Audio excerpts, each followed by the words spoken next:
special guest coming to us from across the globe is none other than John Clang.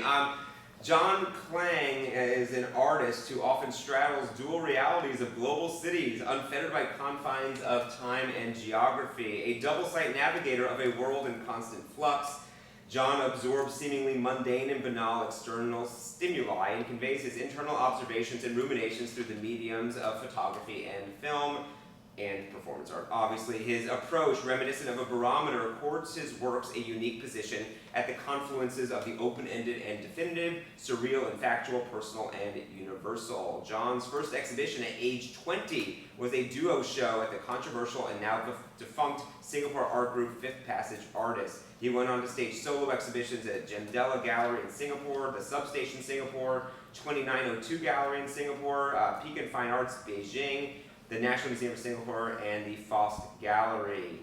His works have entered the permanent collections of the Singapore Art Museum and the National Museum of Singapore. In 2010, he became the first photographer to garner the Designer of the Year Award at the President's Design Award, one of the nation's most prestigious design accolades in Singapore. In 2013, a showcase of over 90 works by John was exhibited at the National Museum of Singapore.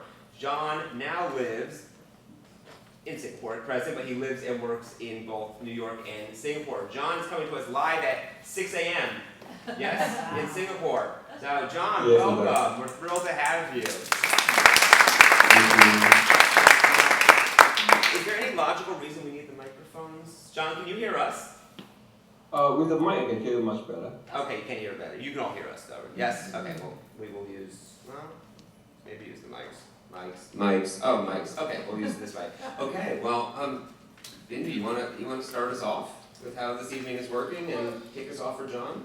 Yes, we, as part of this program we had designed, we had asked John to do a reading of the Gibbes Museum because it's you know, with Alex at the helm now, it is entering also, you know, sort of a new era, and we thought that that could be an interesting way to also highlight different aspects of his practice, because while you know upstairs in the rotunda he's going to be doing individual readings with people who have signed up, he also does institutional readings, and he has also done readings for larger entities such as the nation state of Singapore for their 50th anniversary.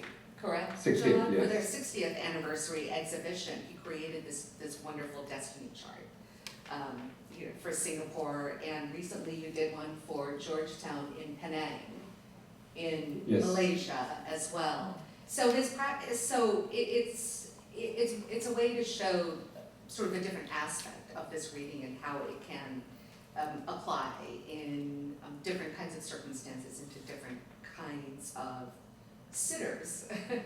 And traditionally, he would have done this in person, and there are circumstances that led to John's needing to do this from Singapore, so we're grateful that you're doing it from afar, which adds a really interesting new dynamic to this, right? I mean, even considering the fact that it's 6 a.m. where you are, and you are doing this through the nighttime, during the day here with visiting sitters, adds a great dynamic new element. Obviously, the technological part of it, you know, really forges what you're doing into the 21st century and maybe takes us back to like 2020 in certain ways too. I mean, I don't think people have spent as much time on Zoom as they might, or even as people in our museum have just over the course of today. Right. But it's really exciting. And I think, so John's going to do a reading of the museum, and then I think what would be really good, because I think there are going to be some questions about how this is done, I think the experience of it comes first, and then we will unpack with questions about your practice, about what's involved in this, and then take audience questions as well. Does that sound good?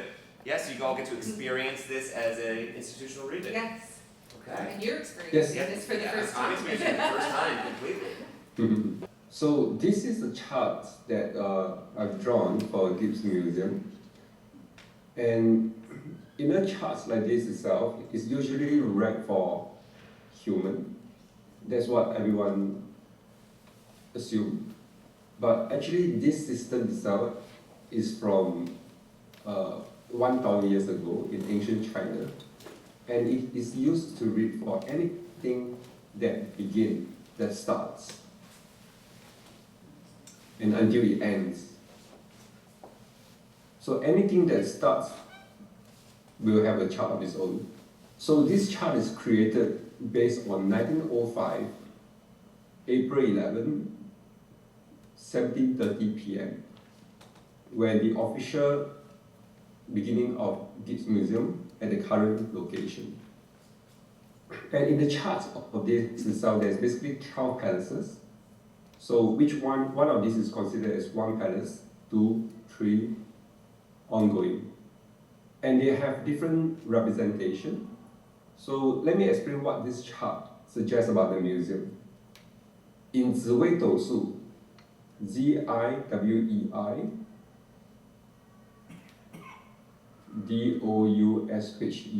yeah, that's the name. In Ziwei Doushu itself, we begin with something called the Life Palace. And this is the Life Palace. It's called Ming Gong.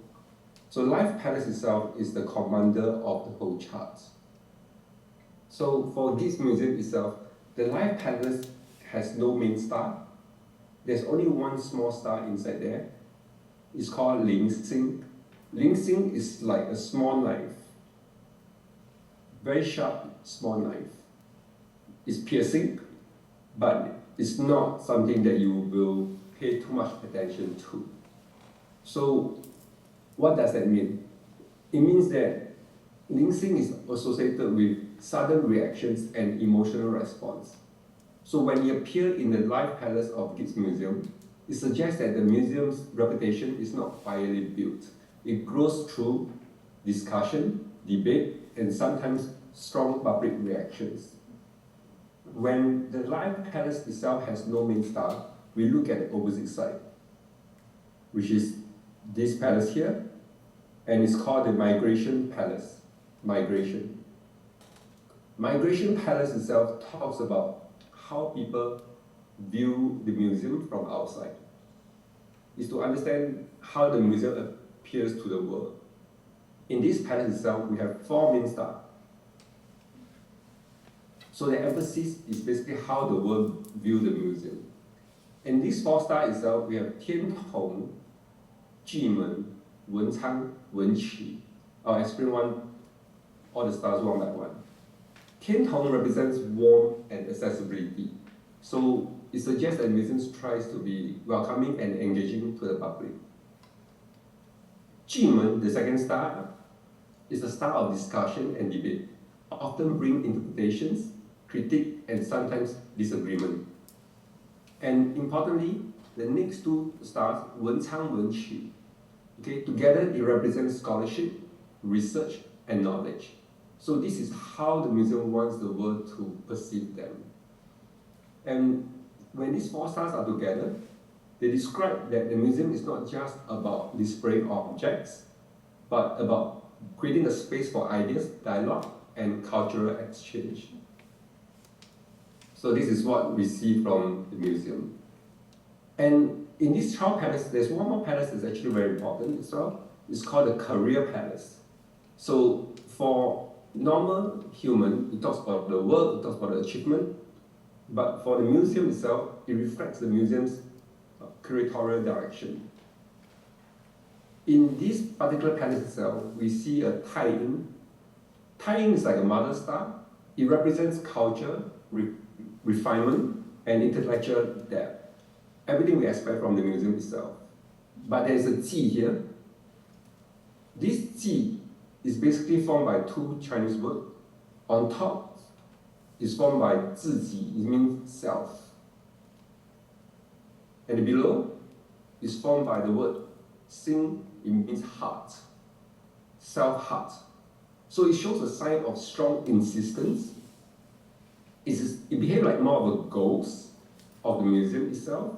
It's a presence that lingers, insists, and does not let go. Okay? It creates a kind of force and internal pressure that keeps pushing the museum towards certain ideas, certain directions. So in layman terms, this means that the museum tends to work extremely hard, trying to fulfill a vision, trying to be driven by it, sometimes very intensively, and oftentimes very stubbornly as well. It has this never give up kind of attitude. And next to it itself, there is this sign called Tianma, which means sky horse. So all this effort that the museum tries, it says that it moves, it travels, it evolves through collaborations, through shifting programs, and through constant motion. So you will find that the museum tends to have a shift of the programming itself towards a certain kind of public dialogue and to what they expect to have a engagement with the public. It's a discourse. Next, we look at the common palace that everyone cares about, the wealth palace. You got a capital. Very important one. So, in the wealth palace itself, for Gibbes Museum, is actually notably strong. Okay, we have a 太阳, 天阳泉, and a 露春. 太阳 means the sun. And then 天阳, we're talking about wise man. It has a certain kind of for example, 太阳, the sun, it represents visibility and leadership. 天阳, with the 泉, it represents credible and cultural authority. And accompanied with the 泉 itself, which means power, it shows signs of financial support. Okay, together, they suggest the museum is supported by strong institutional backing, committed patrons, and a network that believes in its mission. And usually, when it comes to the wealth side, there's this arrow that shows here. It's called a scholar, SCHOLAR, catalyst. Okay, so all this comes from the support to produce the show.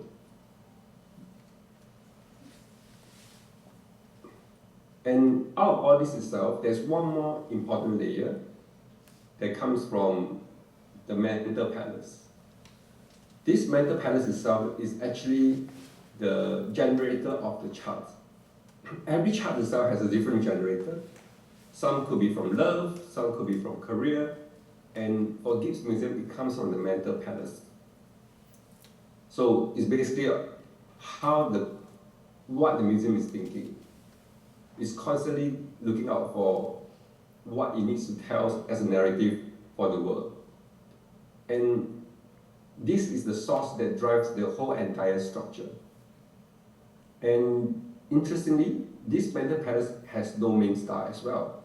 Okay, so we have to look at the opposite part, which is the wealth palace. So what it tells us is this: the museum's thinking, its internal motivations, are strongly influenced by resources, its support system, its patrons. In other words, what the museum is able to think, to plan, and to pursue is closely tied to who supports it and how it is funded.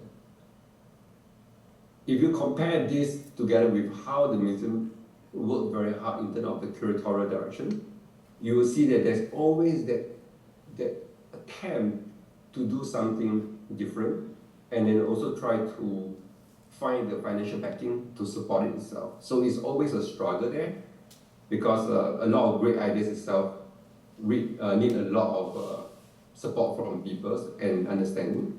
So it's not an easy route to balance.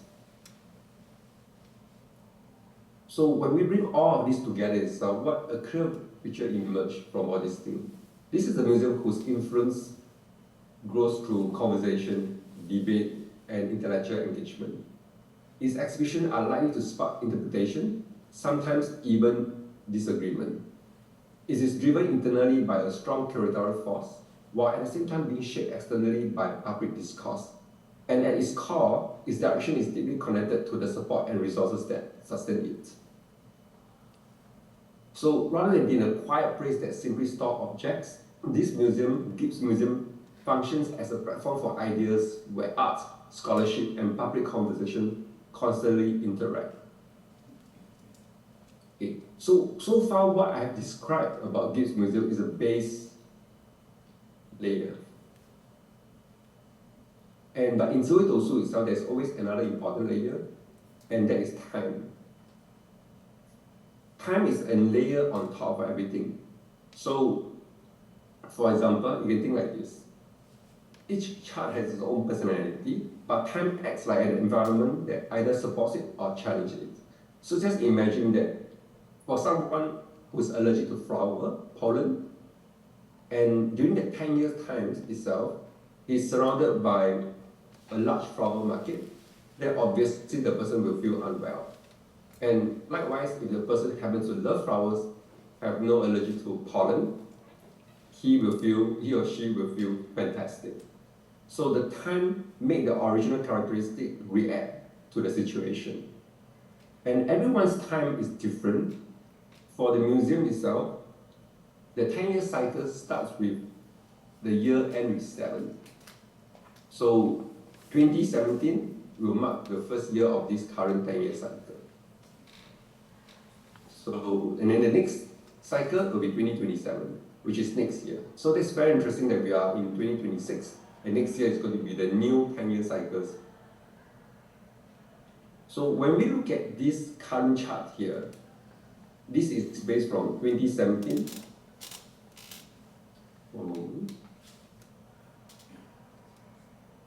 2017 to 2026. So the chart shows that it has been a more challenging period for the museum.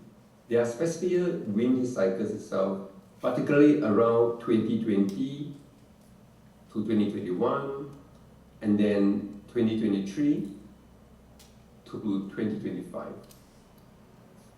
This is because when we look at the chart itself, in these 10 years, 2017 to 2026, the mental health of the museum is here. It has shifted, and if like a insistent catalyst into here and charge against the original mental health. So it means that during these 10 years itself, there are pressure point, stress moment in the 10-year cycle.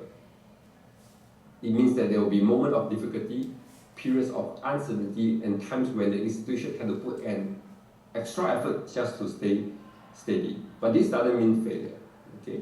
And in reality, what we see is that the significant effort was made to restore, rebuild, and stabilize the museum during these years. However, something begins to shift towards the later part of 2025. 2025 is here, and in 2025, the career becomes here.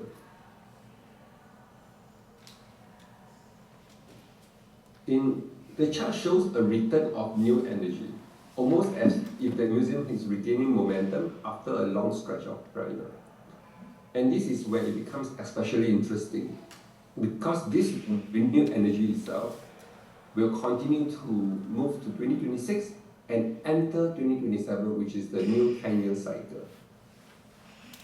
And upon going to the new 10-year cycle itself in 2027, the career palace will move right here. And what it does say is that the upcoming decade from 2027 to 2036, everything will look very different. The chart suggests a rise in successful programs, stronger international recognition, and a clearer ability to express its identity. But most importantly, the museum does not lose its core nature. It continues to function as a place for intellectual discourse, a space for ideas and conversation, and a platform that builds a deeper connection with the public. So, if the past decade was about challenge and rebuilding, the next decade appears to be about renewal, clarity, and expansion. In simple terms, the museum is moving from a period of pressure into a period of growth and recognition, while staying true to what it was always meant to be. Thank you.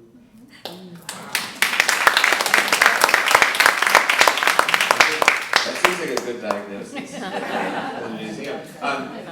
John, I mean, a lot of that, I think, with those who have been involved in the museum or know the museum, a lot of it rings very true in many ways. I'm sure some other questions arise. I think we'll bring this out to the audience in a few minutes. Can you just explain your process to arrive at a reading of the Gibbes specifically? What are your kind of sources? What drives you to actually, like, what determines what you've just explained to us so kind of elegantly and in some ways very much, uncannily on the nose?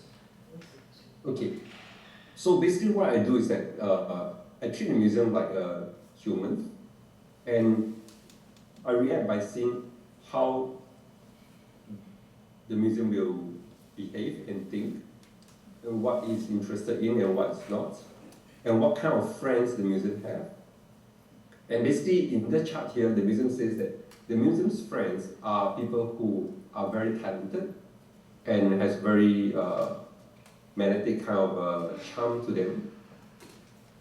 So, and I look at how the museum behave, because when we look at a human, we see how they work. Are they a workaholic? This museum definitely qualified to be a workaholic. So when you are insisting on making something happen, you put in a lot of efforts. That means you will have this never say die attitude towards it. So this is what the impression the museum gave me. And once I figure out what is the base of the character of the museum, then I look at what the 10 years environment bring to the museum. It just happened that in this decade itself, there's a lot of pressure going on based on what I see on the chart itself. There's a lot of things going on that is good as well. It's just that internally and physically, the museum is going through some sort of exhaustion, and that creates pressure point and stress. Just like any human, we just need to recharge.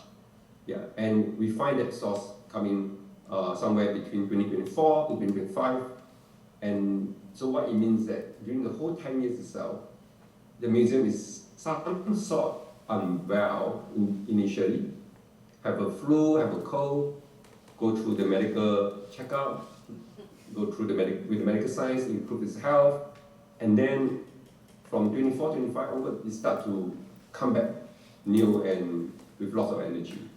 Yeah, so there's a systematic of seeing how a person evolved through time based on his original personality. And John, you started talking about the timeline there. So, the building that we're sitting in now, April 11th, 1905, how much of your reading is driven by, that starting point? Oh, the chart itself is created based on the starting point itself. Yeah, so it means that because of 1905, April 11, 1730, that's how I'm able to create the chart. So it's like, this is the birth time of the museum itself. And the museum currently is, have gone through 12 cycles of decade. So it's close to 120 years. And so does the, you've done this for other organizations, other institutions, so does that starting point, like, does it being 1905, being, nearly 100, here 120, well, now it is 125, 120 or 121 years, will that change something? If we had been doing this last year, 5 years ago, is that all impacted by this length of time as well? It's not it's impacted by the length of time in terms of the accumulative experience, because the foundation level of the charts talks about the character of the museum. So the character of the museum will always stay true, the support will stay true, but the time cycle as it shifts will have a different kind of impact. So for example, this is the original life palace.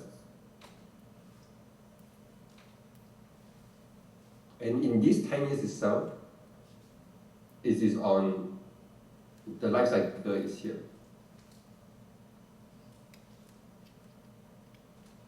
So this is a decade life cycle.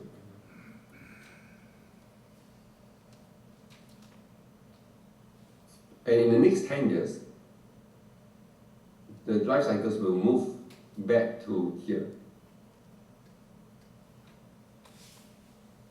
What determines the decade life cycle? Because I think for those of us who have some sense of where the museum is now, the 2027 date is really important because that's where we open up a whole new expansion and reintroduce the museum in many ways. What determined that 2017 through 2026 as that decade? Okay. Based on the timing itself, this chart itself will change in any year that ends with 7. Okay. Will mark the first year of the 10-year cycle. Okay. No matter what, so, So that's universal. The 7. Correct. Okay. Only for this chart, for this birth time. So for example, 1987 will be to 1996. Okay, so 1997 will be to 2006. Yeah, so 2007 will be to 2016. So this currently that you're looking at right now is 2017 to 2026. And then followed by next year will be 2027 to 2036. And whatever event that happens in next year, okay, so this is, by next year itself, the 10 years career will be here, and the singular career year will be here as well. So next year will actually be a very busy year for the museum, and it will also be a very successful year for the museum as well. So it's actually a very big year. Compared to this year, 2027 is a much bigger year. John, what is the this is not a live, right? You're not doing this live as you might with anybody upstairs, right? You did this in preparation for that. So what is the criteria that you use to be able to pull this together for today? Like, it was not a live, you weren't sitting in the museum taking the live reading here physically. So what is the criteria that you use to be able to do this reading? So I think, let's see, is this on? Yes. Okay. I think, John, maybe this would be a good point to kind of talk about the origins of this practice, because what you're doing, and I think it would be good for the audience to hear too, is you're looking really at a number of different systems, like intellectual systems that kind of inform the way the heavens and the stars and cosmologies kind of impact human destinies. And you said something very interesting when you said you treated this institution like a human being, looking at its birth date. And this kind of thinking actually, goes back 3,000 years, 4,000 years in China, where everything, all human institutions and, human lives, were linked to these movements in the cosmos. And I think you've mentioned all of the different stars in these different houses, and so maybe you can kind of speak to the kind of map that underlies your Ziwei Doshu. Yeah. So basically, let me move back a little bit. Initially, when I tried to master this whole system itself as part of my art project, I'm very interested in portraiture of people who have gone through PTSD. I'm doing film of people who have gone through sufferings.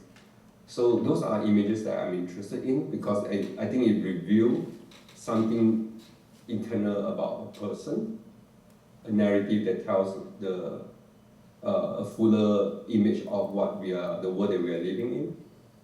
And then I find that it's still not enough. That's the reason why I want to create something, a portraiture of people without a camera. And after some thoughts about it, I think back about the ancient time when there's no camera and everyone is through a dialogue itself. And then I understand that the king in those times will listen to all this reading itself to make important decisions of how they rule the country. It is not a shaman practice, but it's a system of logics of how humans behave. So long before we have this system, we have this thing called I Ching, I Ching. This is the system that John Clang, the artist, used to compose his music since 1959. And I Ching itself is what we call the book of changes. It talks about how humans evolve in the way we think based on 64 chapters of hexagon. And by the time it evolved into this method itself, this method, it has a similar kind of vibe to Big Bang Theory. So it's almost like a water. When you have a drop of water, something hit into the water itself, everything starts to ripple. So it becomes a chain effect. So then this chart talks about the person's personality from the time they are born. So if you're born in a wartime, what kind of personality will survive there? If you're born in a peaceful time, what kind of personality will make use of that peaceful time? So all these personalities create a certain kind of identity, certain kind of character. And then we have the environment, the time that makes the person to react. So the key idea is to understand that we are built with a certain kind of response, certain kind of identity, certain kind of liking or disliking. But to make us react, we require the environment to give us that push. Okay? So from this combination itself, I'm able to tell what will happen to the person, what will happen to the institution, or what will happen to the country. So it becomes a very precise system, simply based on observation, on what human nature will react to a certain kind of situation. So that's why it takes a long time for this to be studied, and many people try to do this by putting it on what we call the ChatGPT or AI to see how to decode the wording. It doesn't really work that way because this system itself has branches, or the small words here, that tell us that one particular palace is interacting with another palace itself, and all these will create a sense of a different response, especially when the time evolves. So right now I'm talking about the whole 10 years, but each palace itself represents a singular year as well. For example, it's 2025, 2026, 2027. Yeah, and this is all the life palace. But as the life palace move, the career palace also move. 25 career, 26, 27. Yeah, so it's rather complex. But through all this discussion itself, what I'm able to do is to create a portraiture of the person in front of me by discussing their life based on their origin. And then people left the session with a fuller understanding of who they are internally rather than visually. So that was always my core concept of this metaphysical portraiture session. Does it leave you with any questions for the museum, or that we pose questions to you from the basis of the museum? Is there room for dialogue either way? Oh yes, yeah. Because in this chart itself, I see sense of stress moments in 23 to 25 and 2020 to 2021. Maybe the museum can tell me what exactly happened during those years. And I see a big potential things happening in 2027. So maybe is it something that you can share with us, or is it still a secret right now? I think I'm not gonna, my tenure is short, so I'm not going to speak, too much toward the past. I mean, so in some ways, I would venture to say 2020 to 2021 for most every institution, especially for museums, was difficult. COVID period seems to have not been easy for the Gibbes, let alone any museum. And I would venture to say, obviously, that we had during 2023 to 2025, it was a time of great transition at the museum. So I think that's where, for those in the room, it resonated if you know that things have changed a lot, especially the back half of 2025. One longtime leader of the museum departed, and another leader came in newly, so that's a big shifting point. both a stressor and hopefully injection of some new energy as well. And then 2027, which is kind of the really interesting part, is where we really see it's a reintroduction and relaunch of the museum in a major way with the expansion. But I would love to throw it out to audience members also, with any reactions to anything that was said here or that kind of resonated, or questions for John on behalf of you are the kind of the pluribus of the museum here. Yes. Okay, hi, thank you so much for being here. Two questions. One, the work behind you, what kind of scale are we working with? How large are the charts that you draw? John, can you hear? Do you need us to repeat the questions? Yeah, I can hear. Okay, you could hear? Cannot. Oh, you cannot. So the question was, what is the scale of the drawings that you see on the screen behind you, or even the one that we projected here talking about the museum's portrait? How big are these physical drawings? Oh, yeah, this one is about 60 inches tall. It's about there, 60 inches tall, around 60 by 50 inches. But he created that especially for the Gibbes, and if you go upstairs Correct. into the rotunda, you can see that this is on view. Yeah, but in the exhibition, sometimes they actually create like a mirror size, so it can be like a canvas of 4 feet or 5 feet. John, something like that, how long does that, now we're just more kind of the process, how long does something like that take you to actually produce? Usually I have to plot out the charts first, and then I have to do a lot of hand rubbings with because you can sense that there's a sense of like a smudging going on there. Mm-hmm. It's because I want to translate the feeling of time. So usually I'll do one circle first, and then I'll smudge it. And by the time I complete the whole cycle, it feels that the chart is alive and has been through the time it has spent. And so that takes me about 2 weeks. Wow. Okay. Yeah, More about questions? 1.5 to 2 weeks, yeah. Yeah, okay. Another I question? just, Yeah. it's a two-part, I'm just curious, so then when you're doing them, do you consider yourself like an intuitive, like into a channeling state, or is it 100% just based off the data you have, or are you kind of reading in between the lines when you're building this visual picture?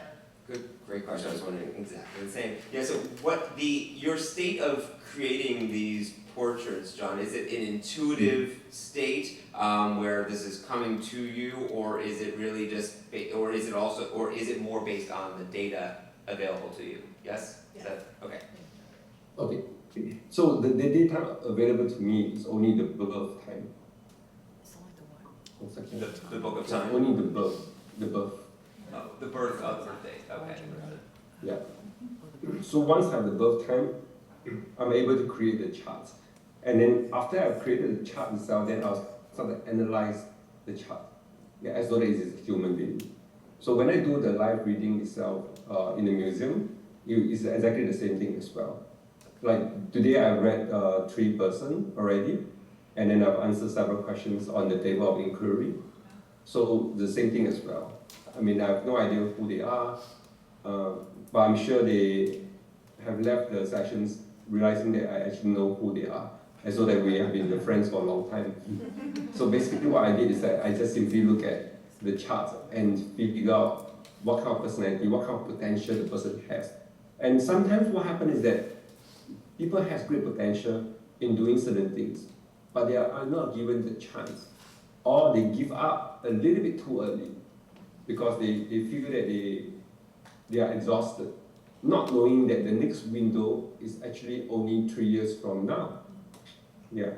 So, and of course, there are people who continue to persist to try to do things they want to, only to realize that there is no such future for them. So there is always different balance there. So I try to read the charts for the people to make them understand about what is their potential and what is the window for them to do the things and how they can make things happen for them and what is the goals. Yeah, but I'll say this, the most important thing in life is this: we are always being fixated by this whole thing called past, present, and future. This is what the whole chart is all about, right? And this is what our life is all about. And out of this tree itself, everyone tries to control present. This is the most important. Because everyone is like live to the fullest, grasp the presence. But the key thing is this, out of these three things, the most stable one is always the past. Past is the most stable fixture. It never changes. You either love your past or hate your past or indifferent. But it is always there. You cannot remove it. And when you try to grasp the present or try to control the present, you find that it is actually very, very difficult or impossible. Just like when I say this sentence itself, it soon becomes the past. So present never exists for anyone. You are always being ambushed by present the moment you try to control it. So the basis of living and control your life is very, very simple. It's basically to understand that you do not control present. You have a very, very stable past. So the only thing that you do is to render and shape the future so that it produces a past that you may like.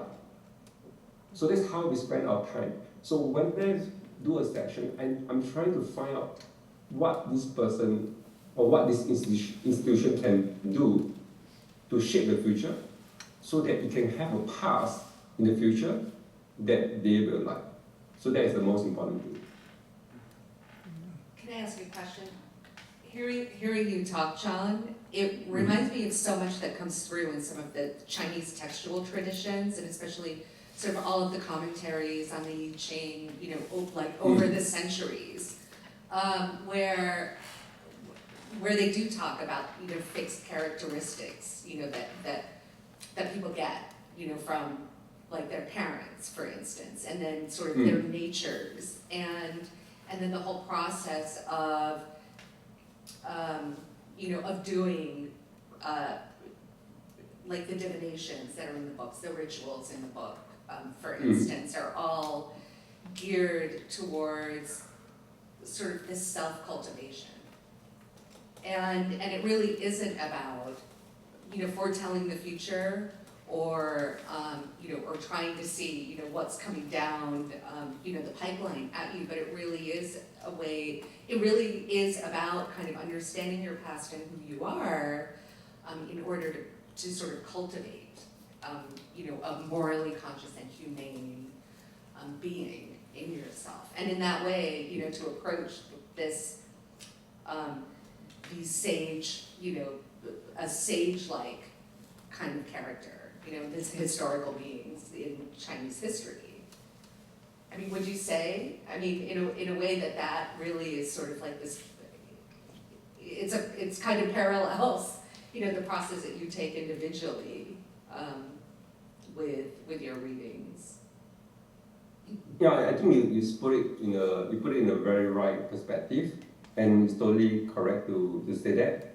I mean, the past informs us with a lot of information, but it is the current action that we do that will shape the new past. Yeah. So that's the most important thing, because whatever happened in the past before, it may not happen again unless you shape it in such a way, you render it in such a way that you create a new past that you may like. So the current efforts become a very important direction. Yeah. So everyone stands a good chance. I tend to read a chart in such a way that I try to find the most potential part of the chart itself and lead the person towards that direction, because then it creates a sense of hope and it creates a sense of self-engage into a certain kind of create your own destiny kind of path. Yeah, because the thing is this, there is no such thing as fixed destiny. Because if it's fixed destiny itself, then I'm not interested in reading the charts, because then no one has a control. But there is such thing called a fixed path. So this chart itself is extremely accurate in the sense that it will tell a certain path, and that path itself is definitely there. and there's no way you can change the path. But the content of the path, the details, that is up to individual. So we control our destiny by filling up the details on the path the way we want it to be. So if we understand that itself, then we have a good control of our life. Because if we try to change the path, then we are asking for trouble. John, when you're doing a reading of a person or developing a portrait of a person or an institution, do they tend to go into the hopeful path for the future, or do you have the opposite occasion where you're delivering something that is less than hopeful? Yes, of course. I mean, I have people come to me, and then I have to see. In the reading, I have to get their trust because I'm not a shaman, and I don't have a crystal ball in front of me. What I have here is an ancient calculation that suggests certain things will happen. So, for example, I'll have 2 weeks ago, I have somebody who sit in front of me, and one thing I said to the person is basically, let's get the white elephant out of the room first.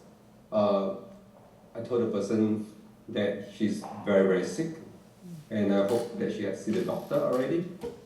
And the first thing, she was shocked because she haven't even told her father. So she has like a very fast cancer happening. And then the next thing I tell her that her marriage is going through a big transformation because there's a sign of a big conflict between her and her husband. So all this happened right at the same time. So right on the spot, she's in tears already. Yeah, because these are things that no one knows, but the chart has strongly revealed that.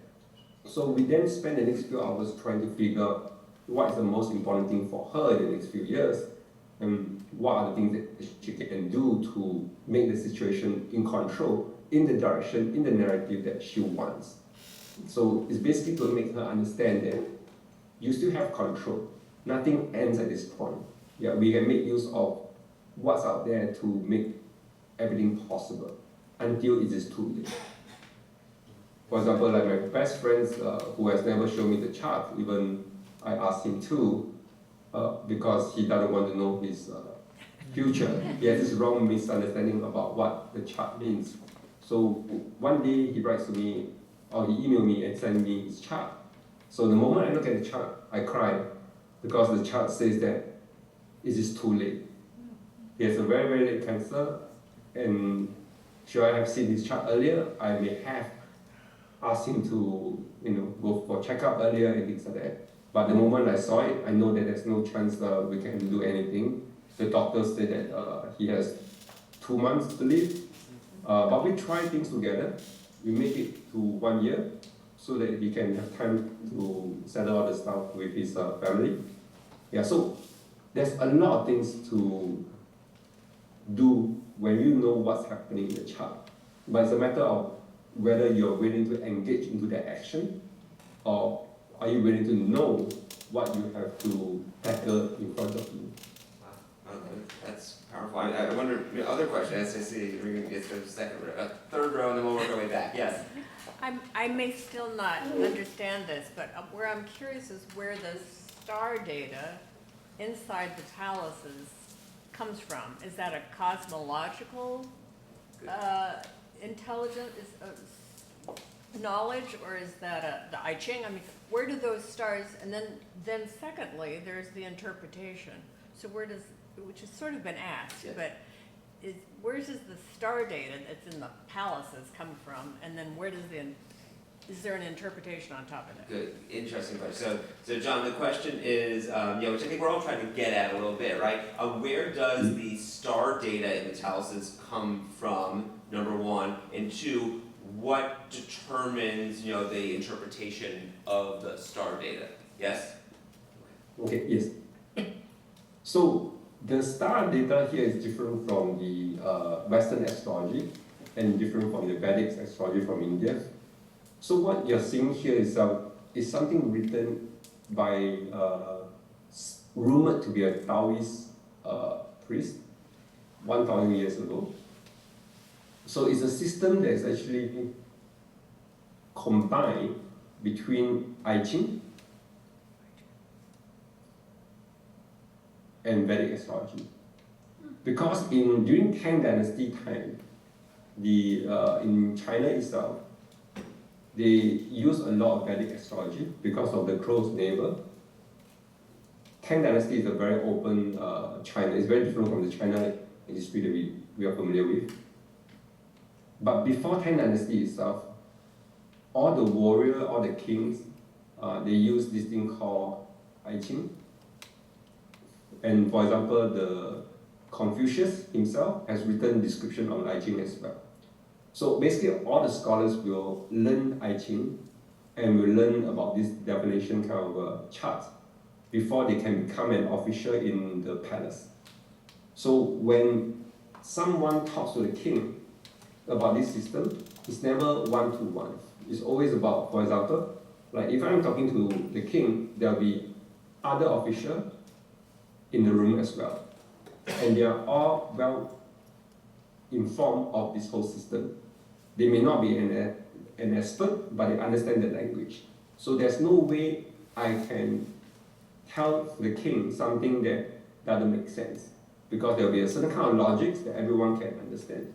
So when I read a chart to someone, I also try to make them understand that certain kind of logics there, so they know that it's not something that I put on the wall and then hopefully it sticks. So usually what I do is that I will tell something recently that happened to them, so that they know that even without them saying anything, I can see that. And so when I see that itself, what I'm about to say is something that you can trust, and something that we can work together to make it happen or to make it go away. And so all this stuff itself is all written by scholars 1,000 years ago. How it was written, no one knows, because it's a well-kept secret in the palace itself. This book itself, there's 2 books, and it was only released after the fall of Qing Dynasty. So after the fall of the Qing Dynasty, the books was found in the palace, and and then it shared with the world itself. And the book itself is coded in such a way that it purposely makes you read in such a way to make mistakes. So it takes many, many years of efforts for many people to actually figure out what is the real interpretation. For myself, I've spent more than 10 years doing this as a research, and I'm known to be very accurate because of my research itself. And of course, I have a technique that I did not share with anyone. I have about 15 disciples that I found all over the world, and these 15 people have very good heart, and they are the only one that I share the secret technique. Because this system, when placed in the wrong hand, can be used to extort people or intimidate people in such a way that is of wrong monetary gain. Yeah. Yeah, Tyler. How did he learn how to do this? What is the education or training? Yeah, John, how did you learn how to do this? Yeah, given that it's not being directed. You are not looking up at the cosmos and doing this with every reading. You base this on years of discipline and research. What was your training to arrive at this ability? So I basically went to, since young I'm very interested in this already. Then after that I read a lot of books on this topic. But of course all the books are written by an author. So you try to research the author and realize that they are, some you can believe, some you don't. And then I started to join different academies, different schools from Taiwan, China, and Malaysia. So by going through the course itself, I think I've taken 4 courses, and one of them I even have an elite certificate, meaning that I can teach. And even through all these exam and courses itself, I realized that it is not to the level that I want. It becomes like an equivalent of a level of someone who read for a living, and that's not what I want to do. I want to do something that can transform life and create a real internal portrait. So after 2 years of actually studying all these things, I nearly give up actually, because I find that there's too much inconsistency there that I would not want to try. So at that time, I was thinking maybe I should do a performance to debunk all these things itself. But somehow one day, when I sleep, I have a dream. And this dream is quite interesting because I have all these stars flying around me. And for some strange reason, I wake up in the morning and realize there's something out there that I can try. So I start to write a lot of what I can imagine. And all this suddenly makes sense to me. And before I know, 7, 8 years have passed, and I've accurately researched and read for many people. And still I did not use it for my performance, because what's the point of me telling you about your life if I cannot have a solution with you that we can resolve it together? Then to me, I think that is actually a burden given to the person. I would rather the person live their life unknown, so that they can be happier maybe. Then I spent the next 2 to 3 years trying to research how the chart can be altered so that it fits everyone's destiny, everyone's choice. Yeah, so that means you have control over the destiny itself. And through that research itself, I realized it can be done. Only after that, I'm confirmed that it can be done, then I create this as my public performance. So you can imagine, as a public performance itself, the amount of people who I've read, there's a lot of intellects, a lot of professors, a lot of artists, and also people from the public itself. Some are basically who are strong believers, some are basically critics on this. But I've managed to convince all of them by simple logics of what I've researched and what I've known. I know there's another hand back here, yes? Yes, a person you do a reading on is a blank slate. You don't know anything about them usually. A building has a museum, a historical building has a recorded history that you could read. Was your reading of the building based on research you did, studying the history of the building? And incredibly, that 2027 will be a remarkable year. Did you know that the new wing was opening? Good questions. So the framework was that an individual sitter, a person, is a blank slate sitting before you. When it came to a reading of the Gibbes specifically, did you treat it as a blank slate, and so these coincidences that we talked about at the top of the program were that, or do you treat it based on some of the historical data available to you? Do you look it up? When you say historical do you look it up? No, I don't yet. Because what I do is that for anybody who's sitting in front of me, obviously I have no chance to look at anything. And for Gibbes Museum itself, there's nothing to look at as well for me, because I'm actually not a very good internet person to begin with. I'm actually a very old school person. So I have a strong belief that I believe in the chart itself, then I believe in people. Because people tell lies, people have stories that they don't share, but the chart is always very honest. It will always tell everything. So I trust the chart more than I trust news or anything. And of course, nothing that I've said just now are something that you can research from online or from news. It's not something that, because most of the time when you hear about news itself, news are basically outed.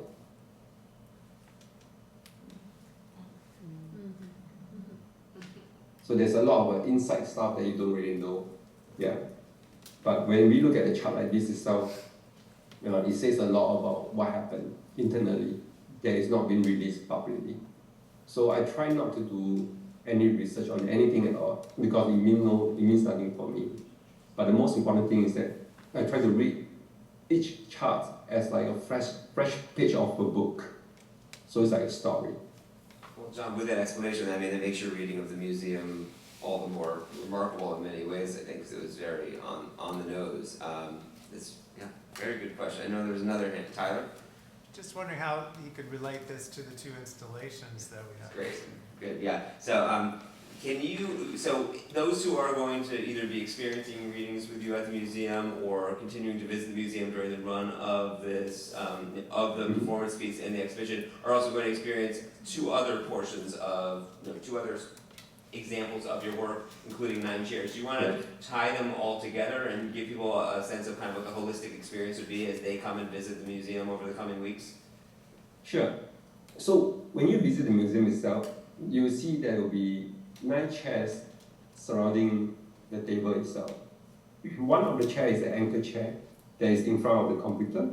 That's where you can sit to see all the testimonial series that I've done. And those chairs itself, in every given hour, they will be turned to face one specific direction. And this direction is basically the best time, the best energy coming towards the chair. So I encourage people to actually sit on those chairs, to meditate, to think, to pause for a moment, and figure out what you want to do in life. Because it is very rare that you are actually facing the best direction coming towards you. Because just imagine this, every 1 hour itself, the energy actually change. So those, maybe 9 p.m. is from the north, 10 p.m. is from the south. So there's no way we can live our life simply following the best energy coming towards us. That's why our life is always in flux. But take this moment to actually sit in the chair, to find your own pace and your own balance. And after that, you see this long table. It's called a table of inquiry. And that table itself, if you do not have the chance to get a reading from me, you can still ask a question. Ask a question that's important to you. And I will answer that question, and the answers will be written on that table itself. And you can revisit the museum to actually look at the answer 1 week later. The answers don't write themselves. Our wonderful curatorial team members will be writing out the answers on the tablecloth. So that would be quite miraculous. There's a QR code on the table upstairs in the exhibition, but you can also go onto the Gibbes website where there's a link through to the table of inquiry where you can ask your question. I wanted to say something else about all of your works together because I've been looking at your material and sort of the arc of your career for a very long time. And it, to me, I think it's really extraordinary that the way that you talk about what you want to do with your readings is really to sort of be in a position to assist people. And I think that there's this sort of, this empathy that comes through actually in all of these extensions of your practice that we see up in the gallery. And I believe this is the first time that all of them have been together in a museum since John first started doing the readings just as individual interpersonal readings and then extended them, with the 9 chairs, with the table of inquiry, and then of course, with the physical chart and with the testimonials that you see, which are responses to his readings. I mean, it functions a little bit like it's like a mini retrospective. It is, right? in a way, but it's a first time in a museum that they've all been shown together, and I think it gives really a fuller sense of what he's trying to do, which is really to. And in a way, I think this is really interesting, Sean, because I think it really relates to kind of what the fundamentals of these practices were in ancient Chinese traditions, because the whole idea was to create this like human consciousness in a way, these interpersonal connections, like this harmonious interactions, for a better world. And I think that's some of your aim as well when you're trying to create chairs that channel auspicious energies into visitors who sit in them, and when you actually extend your practice, which I think is a lot of work for you, by answering individual questions that come into you, through the course of a museum show. And I think it's very interesting for me to see how it links to what the original intentions of this practice were, 4,000 Yeah, years ago. I mean, when I first started itself, I always wanted to create something that will help the people in front of me. And I find that to my photos itself, to my images itself, it evoked a certain kind of emotion. But that is not good enough for me because I feel that I have reached them, but I couldn't hold them near to my heart. So with all this reading itself, what happened is that it continued to stay some sort of friendship. Because when certain things that I've said happens, they will still write to me, and I will still guide them how to resolve it, as though that we have known each other for a long time, because their charts is always with me, and I keep them. I can refresh and look at them and know what exactly happened. So, and one thing is that I have to say that I admire myself for one thing. I actually, as an artist, and most artists, we always want success, we want to achieve a certain kind of recognition, but I never have that desire to do that. So that allows me to spend the kind of time to research something thoroughly before I use it as a performance. Because I've seen many art performance using I Ching or using all sort of definition kind of technique itself but they are not expert to begin with. They do it as a show, like as a theater kind of show. And it's okay, it's because it's their interpretation of what it is. Yeah. But when I study, I ask myself a question, do I want to do that? To create an interpretation of this technique to show to the world? Or do I really want to be a grandmaster?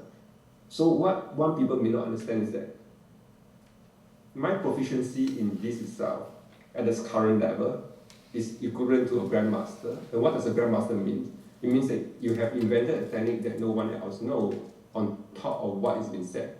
And such technique itself is always, such grandmaster is always been hired by the so-called elite force.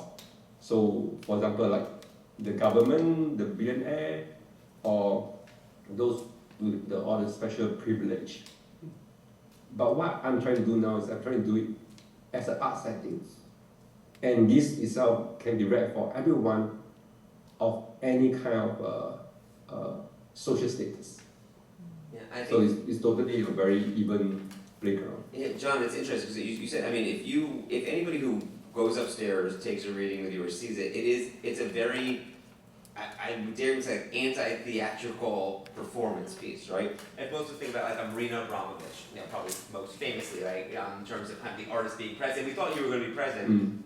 The idea here is that it's rather banal, right? There's a computer screen set up on a table with you doing individual readings. And I think that speaks also towards Pat's idea that you're not presenting yourself as a shaman, right? You're doing, I mean, in a way, right, kind of in a westernized world, you're kind of doing like therapy, and you're providing these moments of hopefully greater clarity for each individual sitter. So there's something powerful about that. And I think it's not what people expect of a quote unquote performance piece. And I think that's kind of really neat about what you are doing and important.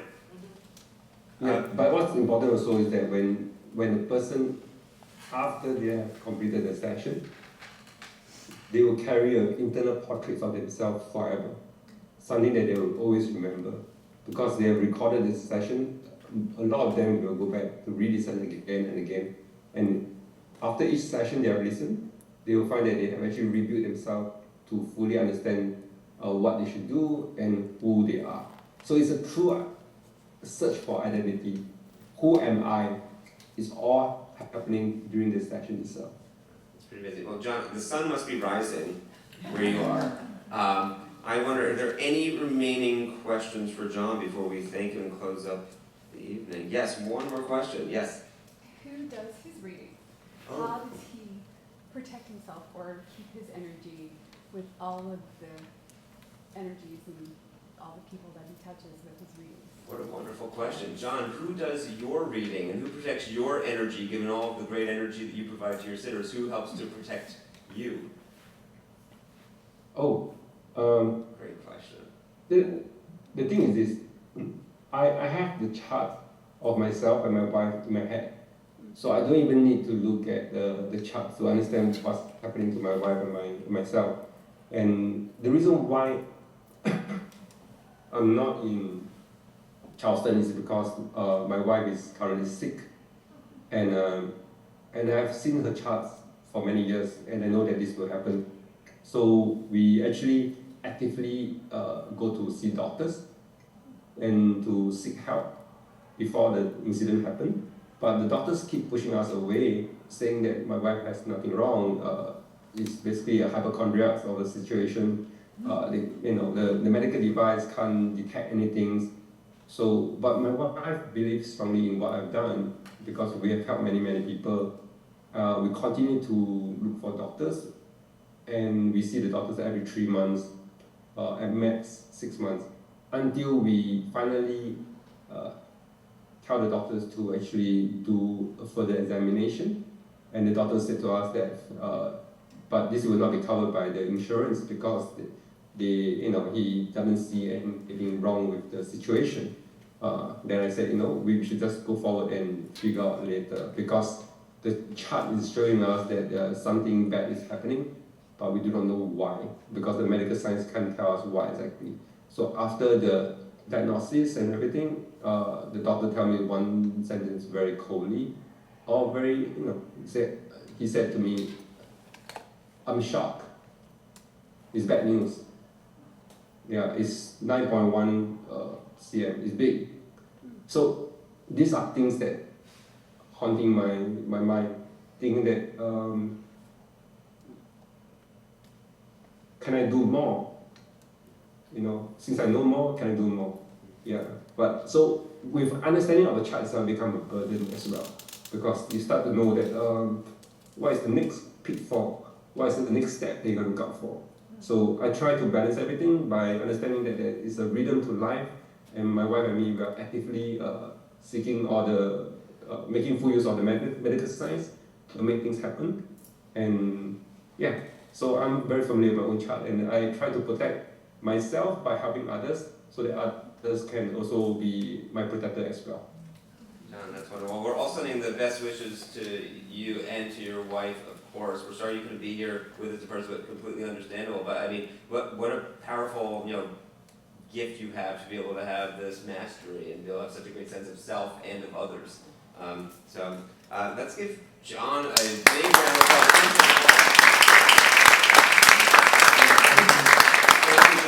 Thank you so much, Bindu, for being here, for curating this, and thank you to Tyler Rollins and the Foundation for Spirituality and the Arts for being our partner on this exhibition. We invite you all to, and if you've not signed up for a reading with John, I think all the readings are booked up, but you can. Oh, maybe, John, we'll see. Maybe by popular demand, you'll open up some more slots. We'll see. But also, you can certainly engage with John by leaving your questions for him for the table of inquiry. And the exhibition is on view until April 10th, from now through April 10th. So please, and it's running Wednesdays through Saturdays, 11 to 4? 11 to 3. Oh, 3's the last reading. Is 3 the last reading? 2 o'clock, 2:45. But that's if you want to watch him do a reading, but otherwise the installation with the 9 chairs and the table of inquiry, which you should go up to and read, because I think that was one of John's intentions, was that once we read his answers to other people's questions, it brings you closer to understanding that we all share Truly, I mean, the same and if you read them, problems we saw people even this morning in the earliest hours reading those answers, and people are moved by them. So thank you all so much. Great. Thank you, Bindu. Thank you, John. Thank you, John. Don't get too sleep. Thank you all so much for coming out. Thanks, John.